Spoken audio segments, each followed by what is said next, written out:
하고 있습니다. 우리 중보기도의 힘이 정말 대단합니다. 중보기도의 힘. 많은 사람들이 이 중보기도의 힘을 얻어서 일어났다고 이렇게 말씀을 하고, 또 실제로 정말 죽음의 위기, 정말 큰 질환, 질병과 또 암병 이런 곳에서 이렇게 힘들고 어려운 일들이 생기면 본인이 기도할 수 있는 힘이 없어집니다. 정말 그런 상황이 있을 때, 그럴 때 많은 성도들이 중보기도 통하여서 정말 기적과 같이 회복되었다, 이런 고백들이 많이 있습니다. 우리가 다 기억하시면서 늘 중보기도 해주시기를 바랍니다. 아멘. 네, 가족을 위해서도 늘 기도해 주시고, 나의 작은 기도 같지만 우리의 기도를 통하여서 우리의 자녀들이 회복되고 살아나고 보호를 받고, 이런 악한 세상에서, 험악한 세상이잖아요. 정말 그런 세상에서 우리의 이 한마디의 기도가, 아침 저녁 기도하는 그 기도가 우리 자녀들을 보호하고, 우리 또 일터를 보호하고, 또 기도의 확장이 있어요. 기도가 우리가 하다 보면 자녀들만, 또 우리 사람, 또 이렇게 교회만 기도할 수 있지만, 이 기도는 확장이 되어져서 자녀를 위해서 기도할 때 친구들을 위해서도 기도하고, 그렇죠? 그 학교를 위해서도 기도하고, 선생님을 위해서도 기도하고. 왜냐하면 우리 자녀가 속한 학교나 회사나 어떤 일이나 남편도 마찬가지고, 어떤 소속돼 있잖아요. 우리가 소속돼 있으면 그 한 사람만 보호해달라고 해서 어려운 거라는 거예요, 이 시대가. 또 왜냐하면 그런 관계가 좋아야 되고, 또 가르치는 선생님이 또 그런 같이 일하는 그런 공동체가 건강해야 되기 때문에 우리가 기도를 확장해서 그렇게 할 수 있다. 내 자신만, 우리 기업만 기도하는 것이 아니라, 그러다 보면 그들이 속한 가정을 다 기도하다 보면 기도할 수 있는 인원이 엄청 많아지겠죠. 그래서 우리의 그런 기도를 통하여서 이렇게 보호받고 있는 것이에요. 우리 지구상의 인구가 얼마인지 아십니까? 인구가 얼마큼 될까요? 몇 억이 될까요? 몇 억. 많이 없어지고 사람이 죽는다고 하지만 그래도 점점 늘어나고 있는 거예요. 거의 79억 가까이 된다. 예전에 막 6억 막 이랬었는데, 저런 아프리카나 막 저런 데는 인구수가 엄청 그냥 제한 없이 막 낳잖아요. 또 그래서 79억 가까이 된다고 해요. 78억 몇천억 되니까. 그래서 어떤 사람들은 79억을 놓고 기도한다. 그렇게 우리가 확장돼서 이 세계를 위해서 기도하고, 우리 나라를 위해서 우리가 기도하잖아요. 그죠?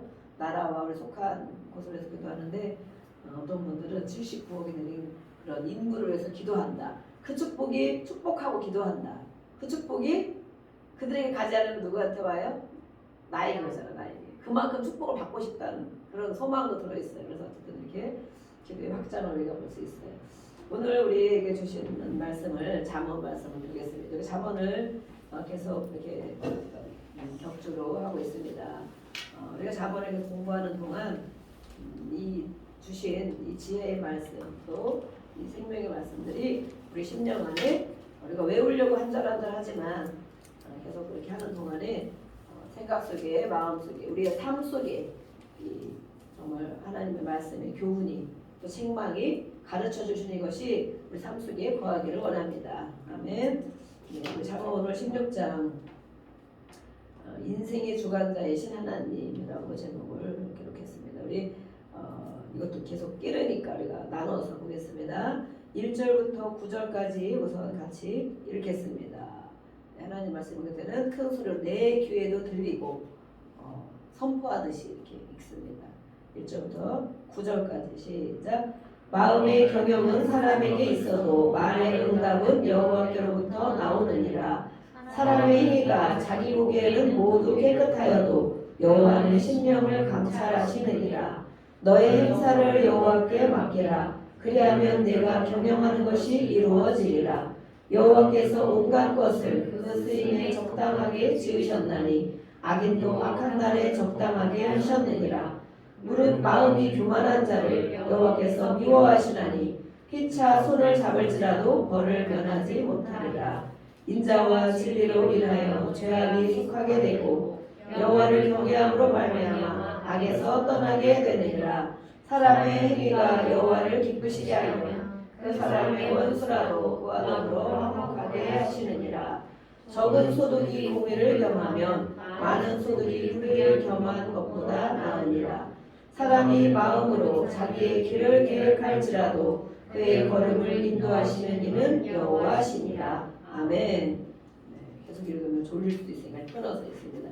우리가 아는 말씀들이 또 오늘 신명상에도 많이 나와 있습니다. 읽으면서 아, 이 말씀이 여기 있었구나라고 생각하셨을 거예요. 그래서 외우는 말씀, 우리가 그 주일학교 다니고 또 어떤 우리 각자에게도 교훈이 되는 말씀들 우리가 자꾸 암송하려고 하잖아요. 암송. 왜냐하면 말씀이 하나님이고 말씀이 생명이고 빛이기 때문에 그 말씀을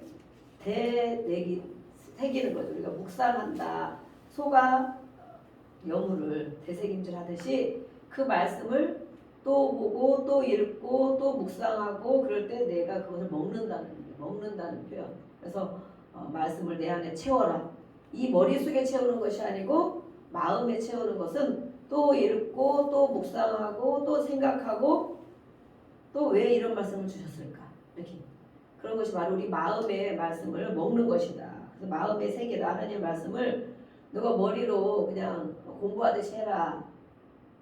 눈으로 봐라. 이렇게 한 것이 아니고 마음의 세계라고 하신 말씀이 많이 있어요.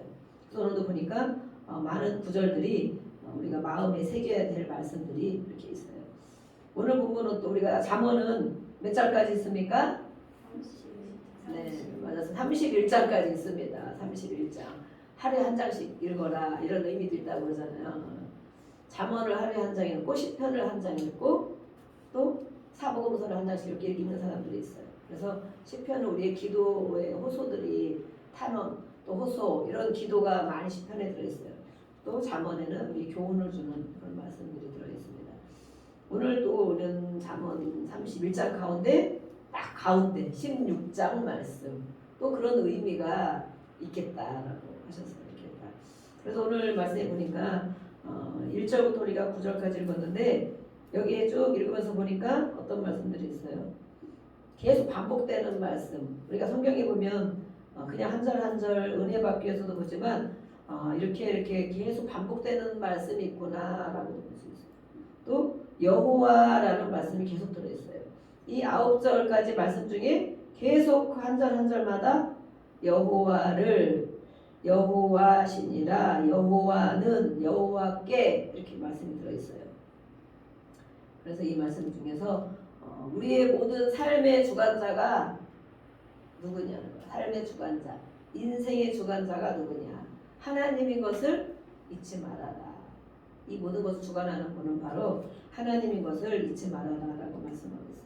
그래서 인생의 결정권자는 바로 하나님이시다. 1절에 마음의 경영은 경영한다, 계획을 한다 그러는 거죠. 일을 한다. 마음에 우리가 늘 계획이 있다는 거예요. 그죠? 어린아이나 또 어른이나 어떤 사람이라 할지라도 사람의 마음이 이렇게 경영하는 것이 있는데 말의 응답은 결과적으로는 하나님께로부터 나오는 것이다. 결과는 하나님이 하시는 것이다. 우리의 마음에 어떤 계획과 생각을 늘 하고 있지만 그 결과는 하나님이 해결해 주신다. 그래서 내가 마음에 물론 우리가 그렇다고 계획을 하지 말아라 라는 것이 아니죠. 어떤 계획을 하지만 결과를 하나님께 맡기라는 것이죠. 결과를 하나님께 맡겨야 된다. 또 그러면 우리가 말로도 이렇게 우리가 말에 대한 부분이 잠언에는 많이 있잖아요. 말에 대한 부분도 하나님이 기뻐하시면 하나님이 원하시면 해결해 줄 줄 믿습니다. 말의 고백도 이렇게 중요한 것이다. 그래서 우리 사람의 능력은 끝이 없는 것이 아니고 사람이 할 수 있는 일은 한계가 있다는 거예요. 사람이 할 수 있는 일 한계. 우리가 어제는 예수께 보면서 초월지능을 봤지만 이 한계가 있는데 한계를 넘어설 수 있는 것이 바로 하나님의 능력이다. 그래서 우리가 하나님을 섬기는 사람은 기도하는 사람은 인간의 한계를 넘어서 하나님이 주시는 은혜와 그 능력을 가지고 우리가 살아가는 것입니다. 그런데 오늘도 말씀한 이 말씀에는 사람이 하는 모든 것들이 있다. 그렇지만 그것을 인도하는 결정하는 분이 바로 하나님이신데 최종 결정권자가 하나님인 것을 알아야 된다. 이것이 바로 또 인간의 어떤 한계를 말하는 것이다. 사람은 끝없는 교만, 끝없는 고집 우리가 있잖아요. 그런데 이 하나님이 계신 것을 알고 살아야 된다라고 말씀하고 있어요.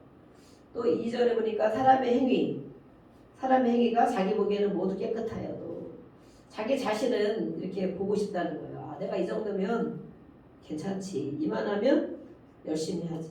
이만하면 뭐 선하게 사는 거지.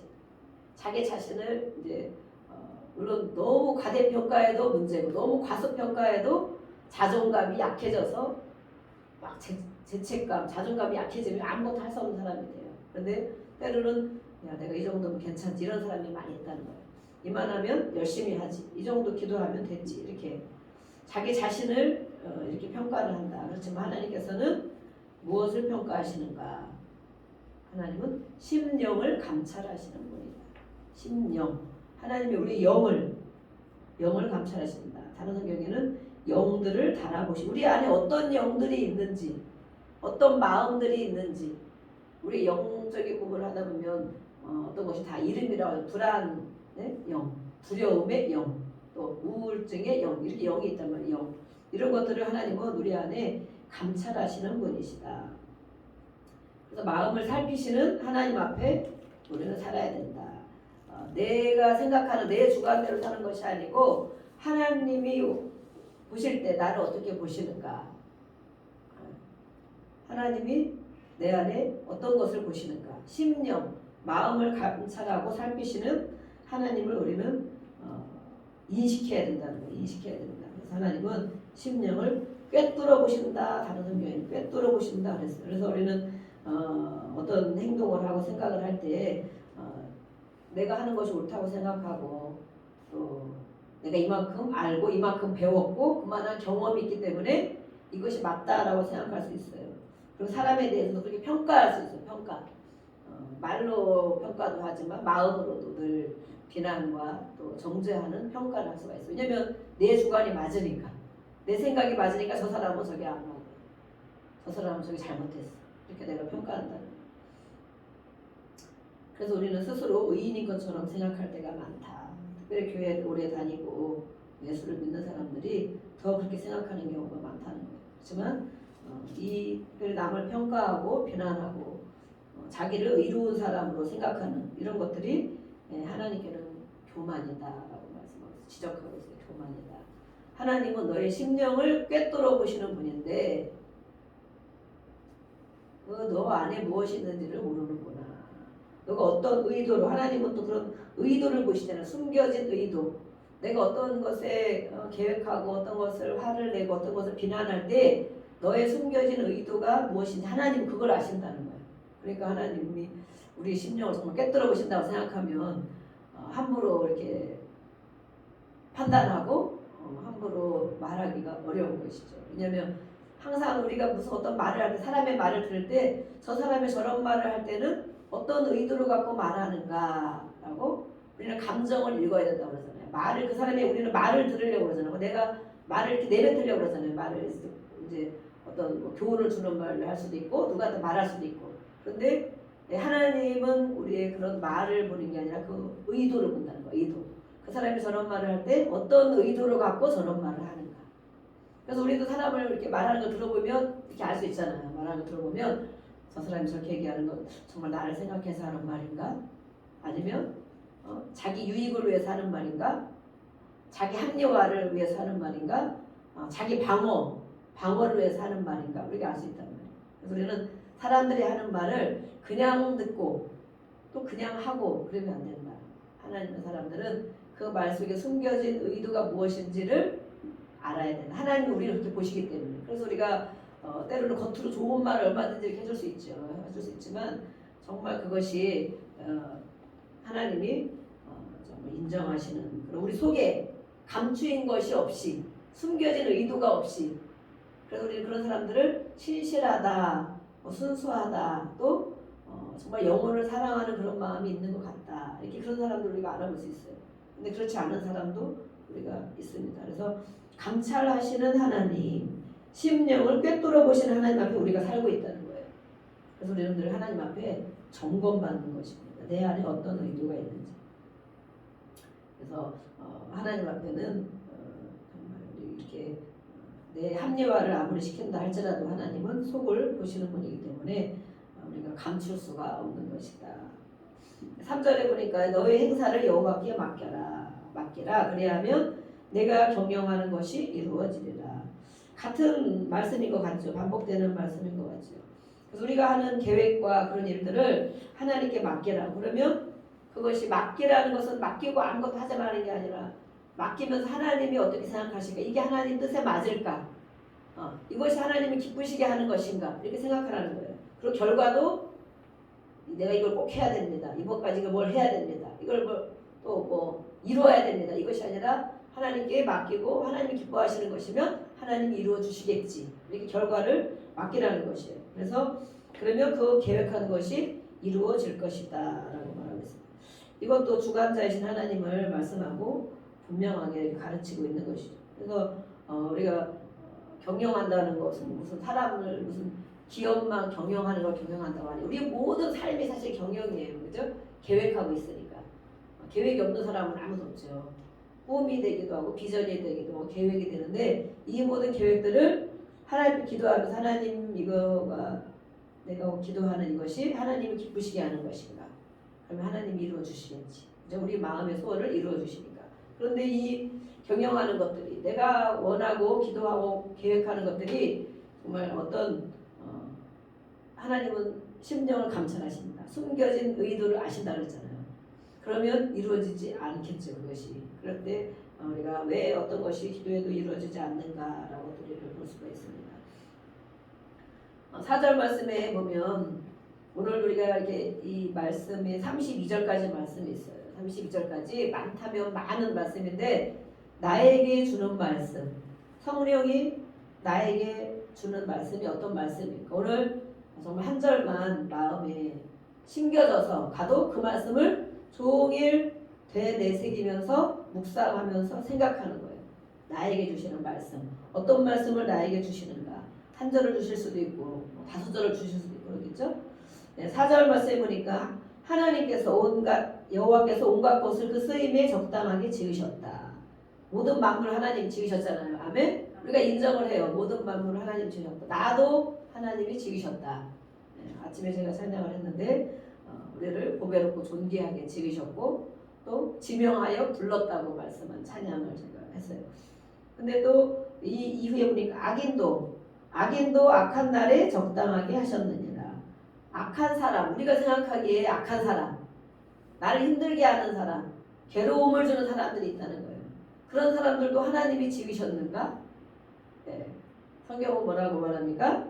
적당하게 하셨다. 그래서 이 우리를 하나님이 쓰시려면 그냥은 못 쓰신다는 거예요. 다듬어야 된다는 거예요. 다듬어 모난 부분, 또 찔림이 있는 부분, 이런 부분들을 우리를 다듬기 위해서 우리 주변에 그런 사람이 꼭 있다는 거예요. 꼭. 정말 여러분 주변에 그런 사람이 있습니까?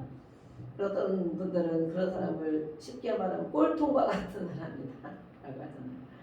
나를 힘들게 하는, 정말 저런 사람은 없으면 좋겠다. 저런 사람은 왜 내 옆에 있는 거야? 한 사람이 있을 수도 있고 2사람이 있을 수도 있고, 그죠? 집에도 있고 회사 가면 회사에도 있고 또 어디 가면 어디에도 있고, 정말 내가 그런 마주치고 싶지 않은 학교 가면 학교에도 있고 그런 사람이 있을 수 있다는 거예요. 근데 우리는 물론 이제 그런 사람들이 있을 때 우리는 힘들다고 하나님 앞에 기도하죠. 호소도 하고 하나님 앞에 또 억울하다고도 하고 기도를 합니다. 그런데 이 약한 자들을 우리 주변에 하나님이 인생의 오늘 제목과 같이 하나님이 우리 인생의 주관자이심이 맞다면, 주관자라고 분명히 말씀하셨는데 맞다면 하나님이 우리 주변 사람들, 오늘 이 4절 말씀에 비교해 보니까 그런 거예요. 왜 이런 사람들을 나에게 붙이셨을까? 내 옆에 있게 하셨을까? 우리가 이것을 오늘 또 묵상해 봐야 되겠습니다. 그 악한 사람도 쓰임 받을 일이 있다는 거예요. 욥과 같은 의인에게도 또 어떤 하나님의 일을 잘 감당하는 사람들에게도 보면 이 악한 사람들 주변에 붙이잖아요. 그걸 통해서 또 더 믿음이 견고해지기도 하지만 또 이 욥은 사단이 직접적으로 그렇게 역사를 했죠. 근데 결국에 욥의 결말을 우리가 봐야 된다. 그렇게 말한 것처럼 하나님이 우리 욥은 특별한 물론 경우이죠. 그렇지만 우리 모든 사람에게도 다듬어지지 않은 부분, 하나님이 쓰셔야 되는데 다듬어지지 않은 부분들, 그것 가지고는 하나님을 쓰지 못한다는 거예요. 어디에다 하나님 우리를 쓰시려고. 그래서 우리가 의인은 고난이 많으나 이런 말씀도 있어요. 그럼 뭐 고난이 나에게 내가 잘못한 거는 물론 회개해야 되죠. 내 잘못으로 인해서 오는 고난이 또 있어요. 그죠? 내가 잘못하고 내가 함부로 하고 내가 하나님 주는 걸 잘못 사용했을 때 오는 고난. 그래서 우리가 회개해야 돼요. 회개. 그렇지만 그렇지 않고 하나님 열심히 살려고 하고 말씀을 실천하려고 하고 순종하려고 하는데도 늘 내 앞에 그런 고난들이 있다. 열심히 하나님 앞에 가는데도 그런 고난이 있다. 그럴 때 그런 사람들이 주변에 있다. 그럴 때 우리는 생각해 봐야 된다는 거예요. 그들을 통하여서 나에게 어떤 부분을 변화시키려고 하는지, 나에게 괴로움을 주고 힘들게 하는 사람을 통하여서 하나님은 나에게 어떤 부분을 깨뜨리려고 하는지 우리는 묵상해 봐야 된다. 힘든 거는 물론 하나님 앞에 회개하고 기도하고 호소하죠. 그러다 보면 한 번 갖고 다 되겠습니까? 또 기도하고 묵상해보고 또 묵상해보고 하나님 앞에 초점을 맞추고 생각해보라는 거예요. 그죠? 어떤 일이 있을 때 어떤 괴로운 사람이 있을 때 저도 아침에 막 회개를 했죠. 회개했습니다. 회개하고 내가 사람을 자꾸 보는구나. 하나님을 초점을 더 맞춰야 되는데 사람을 보게 되는구나. 그걸 또 합리화를 막 시킨단 말이에요. 저도 계속 이렇게 하다 보니까 처음에는 혼자 예배드릴 때 너무 행복하고 감사했습니다.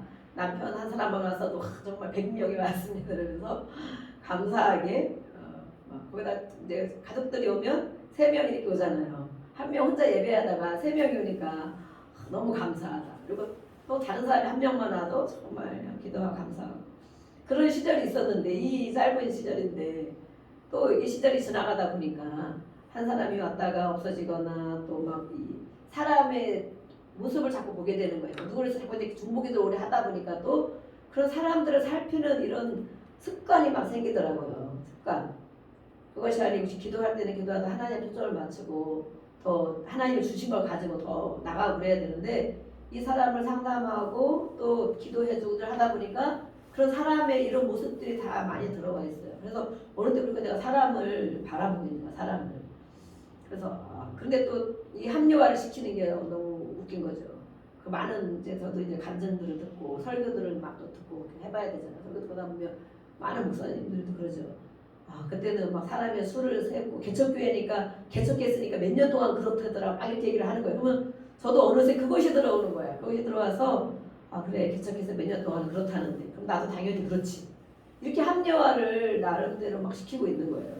개척교회는 그렇다는데 그럼 뭐 이게 바로 목회 훈련인가 보다 이러면서 당연히 그럴 수밖에 없다는 이런 합리화를 막 시키고 있더라고요. 그래서 오늘 이 말씀을 또 묵상하고 기도하면서 보니까 인생의 주관자가 하나님이신데 우리 모두 각 사람에게 인생의 주관자가 하나님이시고 하나님이 주시는 것을 바라보고 하나님이 항상 어떤 일이 있어도 초점을 맞추고 그것에 주시는 것을 가지고 선포하고 또 그거 주시는 그 사람의 마음을 살피려고 하는 것보다도 하나님이 주시는 걸 가지고 더 나가야 되는데 언제부터 내가 사람의 기분을 살피고 마음을 살피고 어떻게든 뭘 이렇게 하려고 하는 이것을 내가 자꾸 합리화를 시키고 있구나 이런 생각이 지금 오늘 들었어요. 그래서 아침에 이 말씀을 또 보면서 하나님 또 정말 회개합니다. 그래서 하늘을 우리가 자꾸 쳐다봐야 돼. 하늘 이렇게 보면 사람을 보면 자꾸 사람에 초점 맞추다 보면 하나님의 생각을 잊어버려요. 하나님을 인식하지 않게 되고 하나님이 나한테 뭘 원하시는가 하나님이 뭘 기뻐하시는가 이런 것들을 정말 인식을 안 하게 되고 사람들을 이렇게 맞춰서 어떻게든 해보려고 하는 그런 생각이 있더라고요. 그래서 정말 이렇게 회개를 많이 했습니다. 회개하고 다시 또 마음을 오늘 주신 말씀이 너무 감사한 거예요. 우리에게 말씀이 있다는 게 너무 감사해요. 다시 또 우리의 생각을 변화시켜서 하나님을 또 바라봅니다. 그래 모든 주관자가 하나님이시지 이렇게 우리가 볼 수 있어요. 그래서 이렇게 악한 사람들도 우리 주변에 나를 힘들게 하고 나를 속상하게 하고 괴롭게 하는 사람들이 주변에 이렇게 있다는 거예요. 이것은 나를 어떤 부분을 깨트리고 어떤 부분을 또 다듬게 하시고 또 그 사람들에서 기도하다 보면 그 모습이 내 안에 있는 것을 또 발견할 수 있어요. 어떤 사람과 부딪힘이 있거나 괴로움이 있으면 저 사람에게만 있고 나는 그게 없는데 이렇게 생각할 수 있지만 그걸 가지고 기도하고 내 안을 살펴볼 줄 알아요. 내 심령을 살펴보면 성령이 깨닫게 해주시잖아요. 그러면 내 안에도 그런 것이 있구나 이렇게 살펴볼 수 있어요. 그래서 우리가 회개하고 기도하다 보면 내 안에서 해결되면 밖의 일이 해결된다는 거예요. 항상 우리가 내 내면을 해결해야만이 밖의 일이 해결된다. 우리는 바깥 일만 해결하려고 많이 그러잖아요. 그런데 이런 것을 알 수가 있습니다. 악인도 그래서 이렇게 적당하게 지으셔서 그때 쓰임받게 한다는 거예요. 불의의 병기로 우리를 치는, 우리를 깨뜨리는 도구로 악한 사람을 쓰기도 하고 나라를 쓰기도 하죠. 우리 이스라엘 나라에 보면 그렇잖아요. 유대와 이스라엘 나라에 보면 하나님 앞에 순종하지 않을 때 외부의 침략자를 자꾸 붙이잖아요. 우리나라도 침략을 참 많이 받았죠. 근데 그런 것을 또 이렇게 성경적으로 풀어내는 분들이 또 있어요. 우리나라가 침략을 많이 받은 나라인데 이스라엘도 끊임없이 침략을 받는 나라예요. 왜 침략을 하느냐? 사사기에서도 보면 그러잖아요. 침략을 왜 하는 전쟁. 그것도 그냥 자꾸 깨뜨리는 거야. 너가 하나님 앞에 서야지. 하나님 앞에 서지 않고 세상 것을 가지고 살아가려고 끝없이 불순종하고 이럴 때 계속 이렇게 전쟁, 우리 마음에도 전쟁이 있지만 나라에도 전쟁이 있다는 거. 그래서 깨뜨리고 다시 한번 하나님 부르짖으면 또 하나님 도와주시고, 부르짖고 그럼 도와주시면 또 하나님 감사합니다 했다가 또 어느새 모르게 우상 숭배하고 있고 또 죄의 길로 가고 있고 내 마음대로 가고 있고 그러면 또다시 악한 자를 통해서 악한 나라를 통해서. 그렇지만 이 나라들을 하나님 사랑하는 것이 아니고 잠깐 도구로 쓰는 거죠. 나라들을 이 깨뜨리기 위해서. 우리도 마찬가지라는 거예요. 우리 사람도 심령도. 그러면 나에게 이런 사람이 있을 때 물론 당연히 우리는 마음에 있는 것을 기도하고 하나님께 도소해야 되지만 나에게 이런 사람을 왜 붙이셨는가? 내 안에 무엇을 하나님이 다듬으셔서 쓰시려는 거예요. 하나님은 좋으신 하나님. 아멘. 신실하신 하나님은 우리를 힘들게 하고 괴롭게 해서 망하고 병들고 죽고 없어지게 하는 것이 아니고 그것을 통해서 우리를 다듬어서 너를 내가 이런 사람으로 쓰기를 원한다. 이런 사람으로 훈련되어져서 사용하기를 원하는 거예요. 그런데 그대로 사용 못하기 때문에 우리를 또 깨뜨리고 다듬고 또 책망을 주고 이렇게 하는 것입니다. 그것을 우리는 오늘도 말씀을 통해서 알 수가 있어요. 또 우리 교만에 대한 말씀 이렇게 나와 있습니다. 7절 말씀에 보겠습니다. 7절 말씀. 사람의 행위가 여호와를 기쁘시게 하면 사람의 행위, 우리의 행위, 내가 하는 행동이 하나님을 기쁘시게 한다. 그런다면 그 사람의 원수라도 그와 더불어 화목하게 하시느니라. 우리에게 원수가 있죠. 저는 이 말씀을 그 전에 많이 붙잡고 정말 살아내려고 많이 애쓴 적이 있습니다. 지금은 이렇게 많이 약화가 됐지만 나를 힘들게 하고 늘 내가 괴롭힘을 당하는 그런 일이 있었기 때문에. 그래서 이 말씀을 보니까 우리가 말씀을 물론 많이 풀어내고 또 원어 해석을 보고도 하지만 또 말씀을 또 이대로 오늘도 본다면 나의 행위가 내가 하는 행동이 하나님을 기쁘시게 하는 것인가?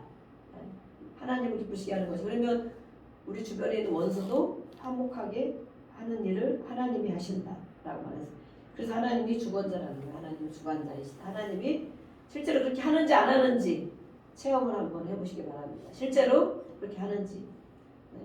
때로는 원수 같은 사람이 때로는 나를 돕는 사람이 될 수가 있어요. 실제로 원수 같은 사람이 내가 그 사람에게 도움을 받을 때가 있어요. 도움을 청할 때도 있어요. 그래서 우리는 우리의 행위에 달려있다는 것, 하나님이 모든 것을 행하신다는 것을 이 말씀을 통해서도 알 수 있습니다. 적은 소득에 대해서 말하고 있죠. 소득에 대해서 말하면 적은 소득, 많은 소득, 공의, 정직을 겸하고 있느냐, 불의를 겸하고 있느냐. 우리는 이것보다도 더 많은 소득만을 원하고 있지만 하나님이 원하는 것은 적게 벌어도 내가 정직하게 살기를 원한다라는 말씀이 이렇게 또 들어있습니다. 우리 10절부터 17절까지 우리 읽어보겠습니다. 10절부터 17절 시작. 하나님의 말씀이 왕의 입술에 있은즉 재판할 때에 그의 입이 그르치지 아니하리라. 공평한 저울과 접시 저울은 여호와의 것이요 주머니 속의 저울도 다 그의 지으신 것이니라. 악을 행하는 것은 왕들이 미워할 만하니 그는 그 보좌가 공의로 말미암아 굳게 서리니라. 의로운 입술은 왕들이 기뻐하는 것이요 정직하게 말하는 자는 그들의 사랑을 입느니라. 왕의 진노는 죽음의 사정과 같아도 지혜로운 사람은 그것을 쉬게 하리라. 왕의 희생은 생명을 뜻하나니 그의 은택이 늦은 비를 내리는 구름과 같으니라.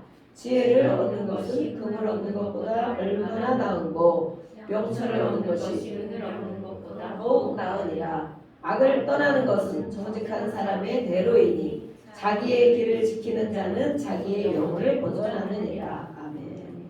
여기에는 이제 왕에 대해서 말씀하셔서 왕. 한 나라의 왕일 수도 있고 하나님이 우리는 왕이시죠. 우리가 예수 우리 왕이요 이렇게 왕을 찬양하는 예수님을 찬양했습니다. 이 말씀은 공의와 정직을 원하시는 하나님에 대해서 말씀하고 있어요. 공의와 정직. 우리가 어디까지 정직해야 되는가? 정말 정직하게 살기가 너무 어렵죠. 그런데 하나님께서는 이렇게 정직을 원하십니다. 공의, 하나님이 원하신 사람이 하는 것은 정직한 하나님 앞에 정직한 것이고 하나님이 행하시는 것은 공의라고 하는 거예요. 공의. 하나님이 행하시는 것이 맞다는 거예요. 그게 바로 공의. 그러면 하나님은 왜 전쟁을 일으키고 누구는 죽게 하고 예전에 구약에 보면 많은 전쟁이 이것이 어떻게 하나님이 사랑의 하나님이 그러냐 우리가 막 그렇게 얘기를 하잖아요. 근데 그것이 바로 하나님의 공의다. 하나님이 이루시는 것은 하나님이 법인 거예요. 하나님 말씀의 법이기 때문에 그것은 그럴 만한 하나님의 의도가 있기 때문에 그렇게 하는 것이다. 그래서 우리는 그것을 가지고 하나님의 공의라고 해요. 공의로우신 하나님, 하나님의 판단 기준 그 안에 우리가 살아가는 것, 사람이 개인으로 살아가는 것을 정직하게 살아간다. 그래서 이 상거래에 대한 부분들을 또 이렇게 말씀하고 있어요. 정직하게 행해야 된다. 또 15절에 왕의 희생은 생명을 뜻하나니 하나님을 기쁘시게 하는 것이 생명을 주는 것이다. 또 은택을 입는 것이다. 늦은 비는 은혜를 말하고 있는 것입니다. 그래서 하나님께 맞춰 살아가는 것, 하나님을 기쁘시게 하는 것이 우리가 은혜로운 삶을 사는 것이고 또 생명을 얻는 삶을 사는 것이다 라고 말하고 있습니다. 또 17절에도 악을 떠나는 것은 정직한 사람의 대로다. 우리가 형통하기를 원하는 삶을 살고 있지. 형통하기를 원한다. 자녀들이 형통하기를 원한다. 그죠? 잘 되기를 원한다. 그렇지만 어떻게 해야 되는가? 악을 떠나야 된다. 악. 하나님이 기뻐하시지 않는 그런 것들을 행하는데도 불구하고 우리는 자녀들을 잘 되게 해달라고 그러고 길이 열리게 해달라고 하고 우리의 길도 열어달라고 막 기도한단 말이에요. 근데 그것보다 먼저 행할 것이 악을 떠나는 것이다. 악. 하나님께서 악을 무엇이라고 말하는가를 알아야 되겠죠. 하나님께 속하지 않은 것, 자기 유익을 따라가는 것, 그런 것들이 하나님보다 먼저 앞세우고 있는 것, 이런 것들이 바로 악한 것이죠. 이런 것들을 떠나게 해달라고 우리가 또 기도를 해야 되겠습니다. 18절에서 20절까지를 보겠습니다. 18절에서 20절 또 보겠습니다. 시작. 교만은 패망의 선봉이요 거만한 마음은 넘어짐의 앞잡이니라. 겸손한 자와 함께하여 마음을 낮추는 것이 교만한 자와 함께하여 탈취를 하는 것보다 나으니라. 삼가 말씀에 주의하는 자는 좋은 것을 얻나니 여호와를 의지하는 자는 복이 있느니라. 하나님을 의지하는 자가 복이 있다. 행복한 사람이다. 다른 성경에는 행복한 사람이다라고 하고 있어요. 교만에 대해서 겸손에 대해서 말씀하고 있습니다. 우리가 넘어지는가 멸망하는가 안 되는가 그러면 내가 혹시라도 교만한 마음을 갖고 있는가 우리가 봐야 되겠죠. 그래서 하나님 앞에 인생이 멸망하는 이유는 교만 때문이다라고 말하고 있어요. 말씀에 이렇게 기록이 되어 있죠. 그래서 하나님은 자신의 부족을 깨닫고 자신의 부족하고 나약함을 깨닫고 우리가 다 할 수 없, 내가 원하는 것이 또 내가 생각하는 것이 다 옳은 것이 아니라는 것을 어떻게 우리는 깨달아야 됩니까? 말씀을 읽어야 깨달아지죠. 말씀 가운데 있는 것이 바로 정답이기 때문에 그래서 성경을 우리가 읽는 거예요. 성경을 읽지 않은 사람은 교만한 사람인 거예요. 왜냐하면 내 주관대로 다 맞다고 생각하니까. 그죠? 내가 경험한 것이 다 맞다고 생각하고 살고 있으니까. 그렇게 가르치고 있는 사람들. 그런데 성경을 매일 읽고 묵상하는 사람들은 그걸 알 수가 있는 거예요. 하나님이 이렇게 말씀했구나. 내 안에 이게 있구나. 거울이잖아요. 말씀이 거울이란 말이에요. 거울을 어떤 분이 그러더라고요.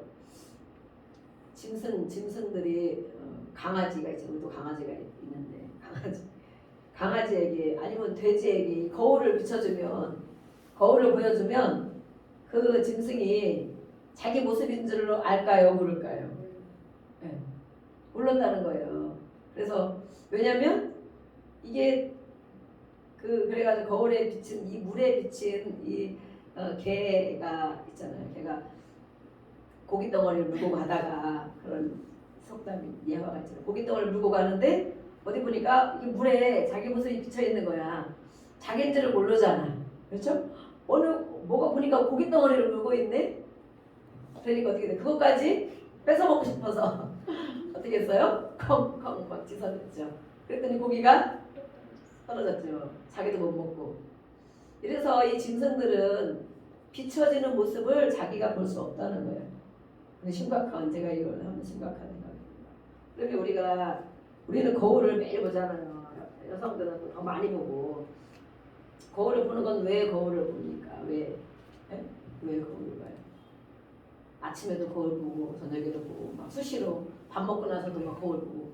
내가 이 비쳐 있는 모습이 내 모습인 줄 아니까 보는 거예요. 사람은. 그죠? 짐승들은 모르는데 사람은 뭐가 묻었나? 뭐가 잘못됐나? 이러고 자꾸 보고 그것을 처리하려고 보는 거죠. 처리.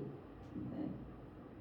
그런데 짐승들은 그걸 모른다는 거예요. 그러면 이 하나님의 말씀이 우리 거울이라고 했단 말이에요. 거울. 사람에게 주신 하나님의 말씀. 하나님의 특별히 자녀에게 주신 말씀. 하나님의 자녀에게 어떻게 살아라고. 어떻게 해야 너가 축복받는 길이라고. 어떻게 하면 너가 멸망하는 길이라고. 이 성경 책에 다 기록이 되어 있다는 거예요. 거울. 그럼 우리가 거울을 날마다 보시는 분. 날마다 한 절이라도 보시는 분 있죠.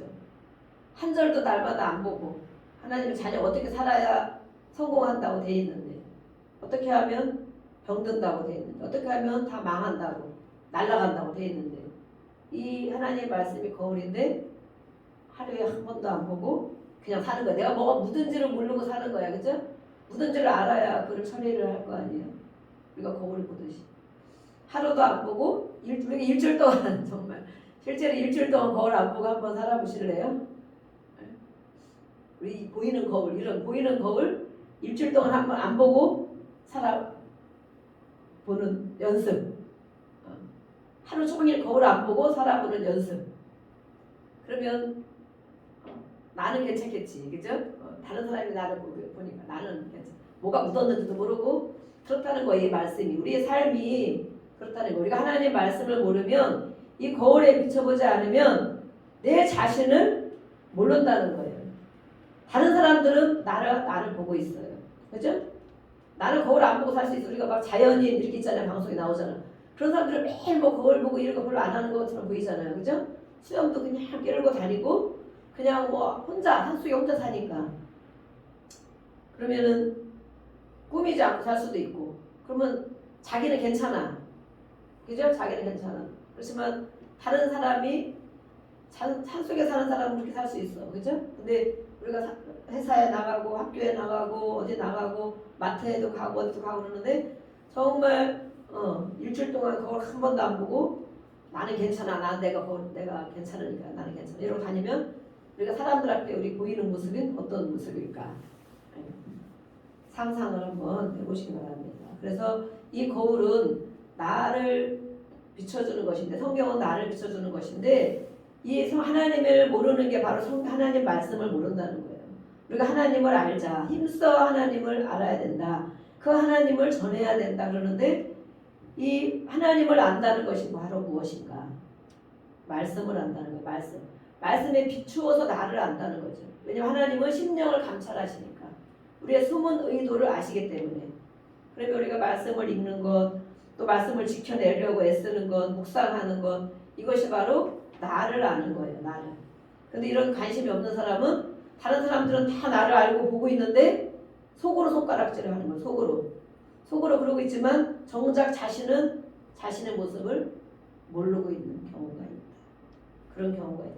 그것이 바로 이 말씀이 거울이라는 것입니다. 그래서 그런 사람은 우리가 깨닫지 못하는 사람은 그래서 짐승과도 같다고 성경이 표현했어요. 깨닫지 못하는 사람, 내가 누구인지, 내가 어떤 사람인지를 하나님의 나를 보실 때 어떤 사람인지 깨닫지 못하는 사람은 짐승과도 같다. 짐승이 깨닫느냐는 거야. 깨닫고 짐승이 돌이키느냐. 그냥 먹고 자고 쉬고 놀고 이것만 위해서 사는 것이 바로 동물, 짐승이라고 우리가 알고 있잖아요. 그렇게 성경에도 표현이 되어 있는 것을 볼 수 있어요. 그래서 우리는 이 교만과 겸손 또 하나님 말씀에 주의하는 자는 좋은 것을 얻을 것이다. 20절에 또 답을 또 주고 있잖아요. 하나님 말씀에 주의하는 자. 하나님 말씀 오늘 이렇게 많은 말씀을 주시는데 이것에 주의하는 자는 좋은 것을 얻는다. 그럼 내가 하나님 오늘도 이 말씀을 기억합니다. 분명히 좋은 거 주신다고 그랬죠? 우리가 이 말씀 붙잡고 약속한 말씀이기 때문에 기도할 수 있어요. 여호와를 의지하는 자가 행복한 자다. 하나님을 의지하는 자가 바로 행복한 자다. 우리 행복은 어떻게 우리 외부에서만 찾잖아요. 그죠? 누가 나를 뭘 해주고 돈이 많고 걱정 안 하고 이렇게. 그렇지만 말씀에는 그렇지가 않죠. 하나님을 의지하면 하나님이 주시는 것을 받을 수 있다는 거예요. 하나님 안에 살아갈 수 있다. 그래서 이것이 바로 행복한 자다라고 말씀하고 있어요.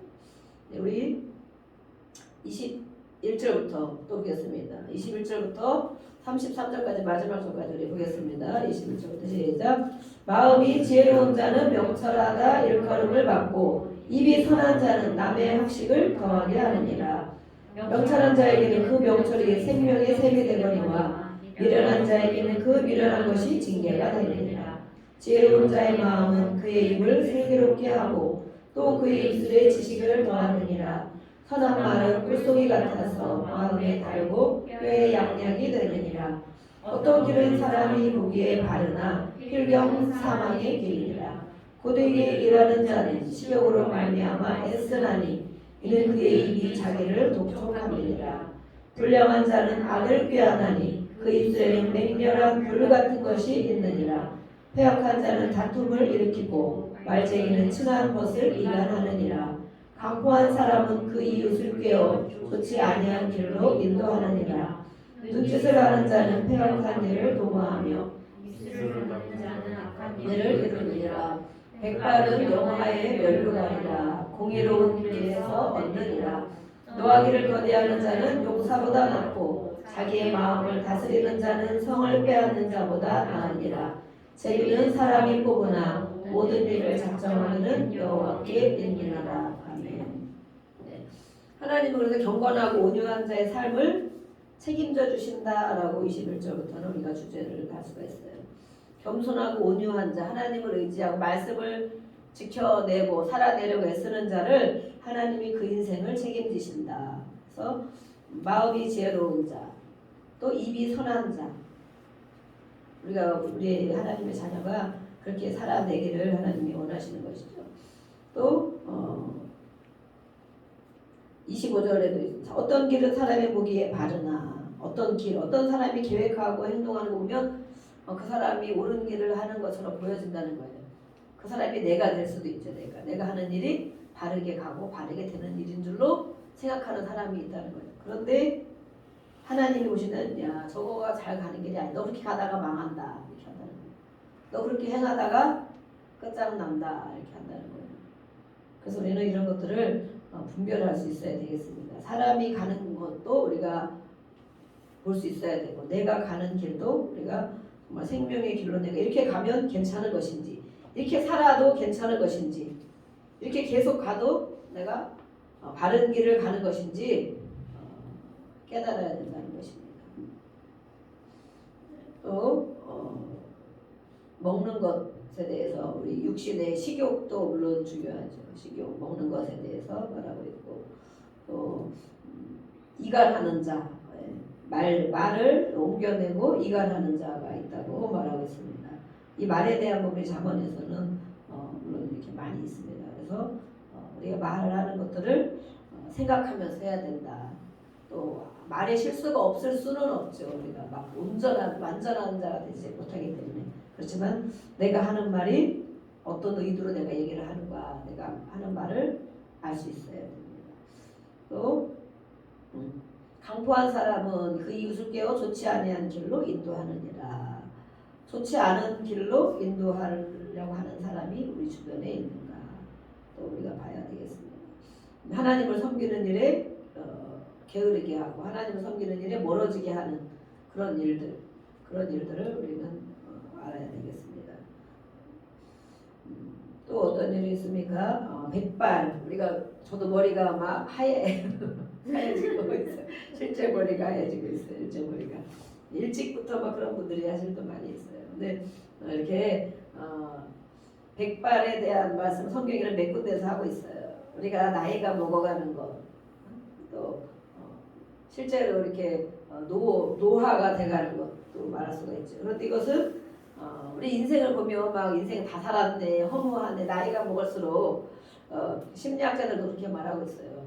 젊을 때는 젊어서 해야 할 일들이 많이 있지만 여기는 물론 아직 뭐 머리는 조금 하얘도 아직 노년에 이르신 분은 안 계십니다. 노년에 이르신 분은 안 계신데 나이가 드실수록 60, 70 이렇게 나이가 먹어가면 가까이 지내야 될 일이 있다. 사람이 있다. 누구와 가까이 지내야 되는가. 그전에 우리가 뭐 아이들 친구가 최고고 또 그 다음에는 가족이 있으면 가족이 최고고 또 어떤 무리 가운데 공동체를 우리가 바라보고 그러는데 나이가 먹을수록 아직 60 안 되셨으니까 60, 70 이렇게 돼 간다면 자기 자신과의 통합을 이루어야 된다. 자기 자신.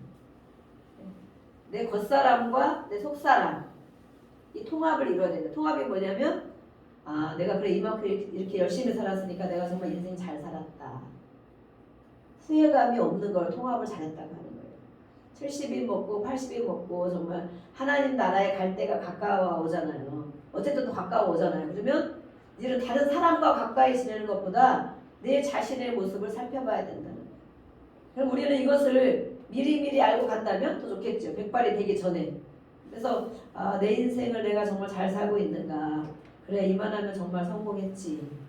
그럼 무슨 뭘 다 이루어서 성공한 것이 아니고 나에게 주어진 삶을 내가 열심히 성실하게 그렇게 후회 없이 살고 있느냐 얘기를 하는 거예요. 그래서 인생 끝에 하나님이 오라 하시는 날 가게 될 때에 정말 인생 내가 정말 잘 살았다. 또 아니면 보람되게 살았다. 멋있게 살다가 내가 이제 하나님 나라에 간다. 이런 말을 할 수 있으면 얼마나 좋겠어요. 그렇죠? 그런 말. 야 인생 헛살았어. 그러잖아요. 뭘 하며 살았는지 모르겠어. 이렇게 나이 드신 분들 금방 지나갔다. 후회만 남는다. 인생 끝에 가는 분들을 이렇게 인터뷰를 하잖아요. 인터뷰를 하면서 무엇이 후회가 됩니까? 그럼 분명히 후회되는 것이 서너 가지가 정말 맺혀 있는 게 있다는 거예요. 여러분들은 후회가 되는 인생이 무엇이 있는가? 우리가 미리 이것을 미리 안다면 지혜롭게 인생을 백발이 되어갈 수 있겠습니다. 영광이라는 거예요. 영광. 나이가 먹어간다는 것, 노화가 된다는 백발이 된다는 것은 하나님은 이것을 보고 우리를 영광이라고 보신다는 면류관. 하나님 앞에 이제 인생을 정말 잘 살고 하나님 앞에 갈 날이 얼마 안 남았기 때문에 이 면류관 받을 것을 기대해야 된다. 우리 면류관 해놓으셨습니까? 면류관은 쓸 날을 기대하고 있습니까? 이렇게 하나님께서 말씀을 하고 있어요. 또 이 모든 것은 의로운 삶이다. 공의로운 길에서 얻느니라. 공의로운 길.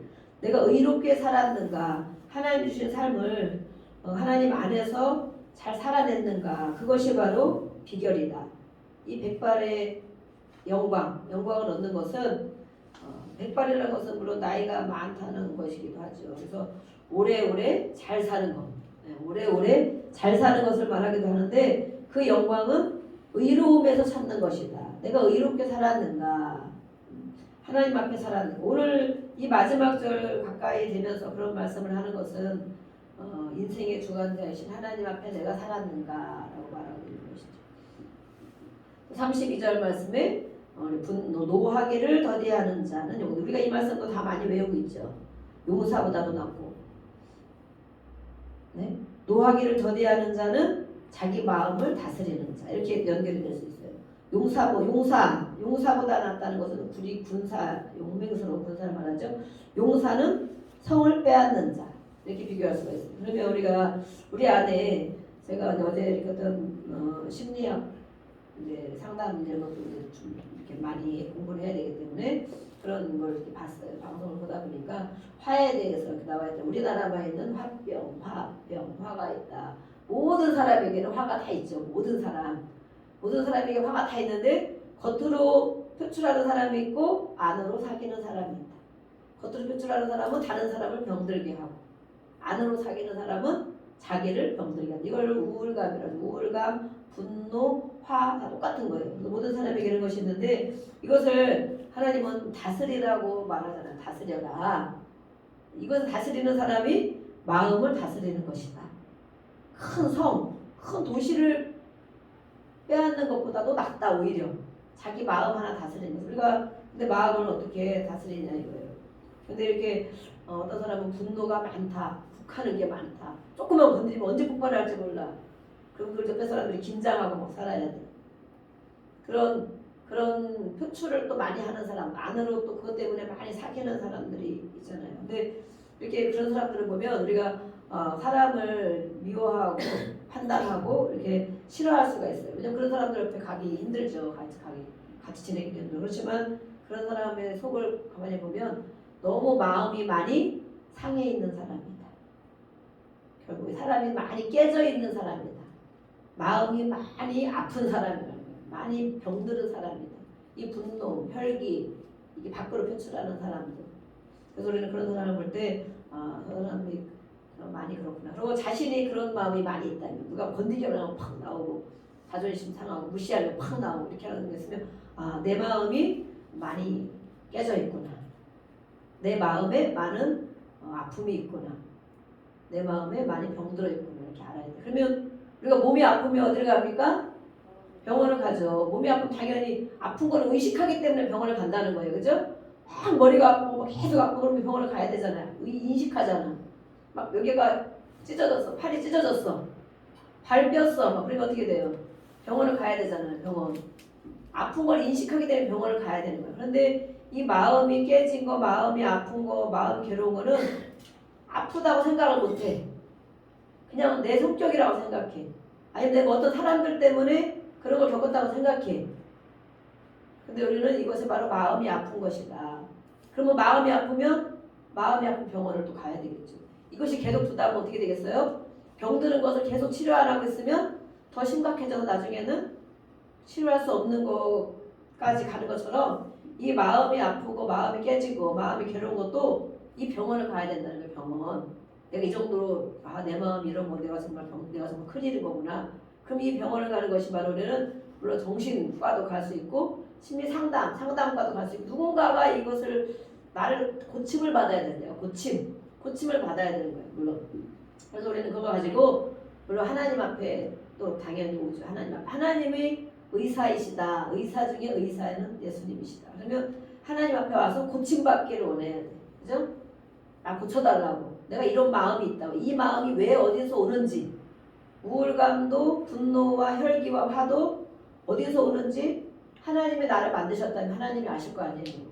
그죠? 하나님 앞에 와서 고쳐달라고 해요. 내가 이렇습니다. 오늘 이런 얘기 겪었는데 이런 마음이 듭니다. 이렇게 우울합니다. 이렇게 괴롭습니다. 나를 지으신 하나님 앞에 와서 해야 돼.